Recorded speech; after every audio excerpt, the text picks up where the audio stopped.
qad yamna'u Allah aqdari su ala hay'a, Allah anaweza akazuia kwako yale mambo yaliyokuwa mabaya ambayo wewe huyajui kwa sura tofauti, lakini kwa sababu mwanadamu pengine yuko mbali na Mola wake, anakuwa ni mnyonge, pengine mwenye kuzungumza maneno yenye kupelekea ghadhabu kwa Allah subhanahu. Leo unaweza kutaka kusafiri, qad attala sayaratik, unatoka nyumbani, shika funguo, shuka chini hivi, unawasha gari haiwaki. Gari nzima hii mbona haiwaki? Inakuwaje gari hii? Kumbe Allah anazuia, hataki wewe uondoke muda ule. Kadari iliyokuwa mbele Allah ameizuia. Pengine ungetoka moja kwa moja, ingepelekea ukapata ajali, ukagonga, pengine ukaua, au ukapata accident iliyokuwa mbaya. Allah anaichelewesha kidogo ili ipite muda. Wewe inapotokea mtihani, gari lako limeharibika, hujui tatizo nini, sema alhamdulillah, tuliza nafsi yako, haina haja ya kupatika. Au dhaifu almufaja, wewe uko ndani unataka kutoka, ghafla anakuja mgeni,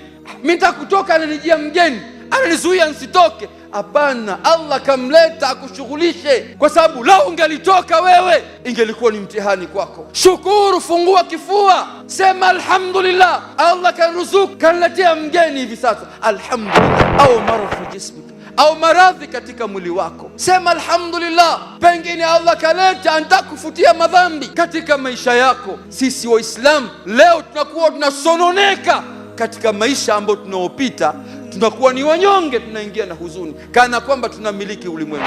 Saala rajul mahmum hakiman, mtu mmoja yuko kwenye unyonge. Mmoja katika wanazuoni anapita, yule bwana anamwambia, ayuha alhakim, ewe alim, laqad ataituka wama li hila ma ana alayhi min alham, mimi nimekuijia lakini kichwani kwangu anajua Mola wangu, kutokana na mashakili nilokuwa nayo, matatizo nilokuwa nayo, dhiki nilizokuwa nazo katika moyo wangu, nifanye nini?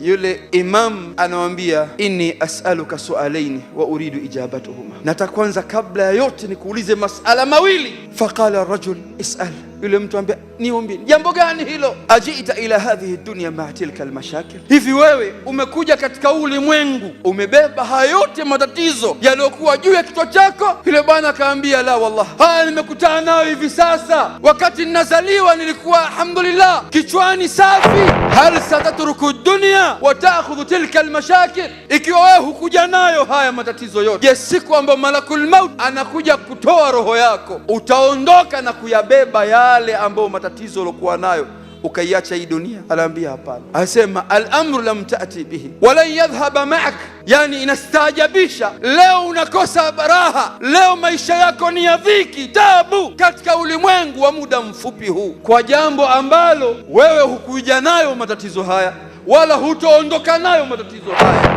Al-ajdar alla ya'khudhu minka kullu hadha al-ham, jambo jema linalokupasa wewe ni kutokuwa na msongo wa kuyabeba matatizo yote katika kichwa chako. Fakun saburan ala amri dunia, ebu kuwa na subra katika maisha yako yote katika huu ulimwengu ambao leo Allah amekuleta kama sehemu ya mtihani. Lakini anamwambia, faliyakun nadhruka ila as-samaa atwal min nadhrika ila al-ardh, macho yako, fikra zako, maisha yako elekeza mbinguni kwa Allah subhanahu wa ta'ala. Kila wakati mfikirie Allah, mwite Allah, muombe Allah, kushinda wewe kuiangalia hii ardhi kila wakati. Fabtasim, kuwa na furaha, cheka, kuwa na bishara iliyokuwa nzuri katika maisha haya ya ulimwengu.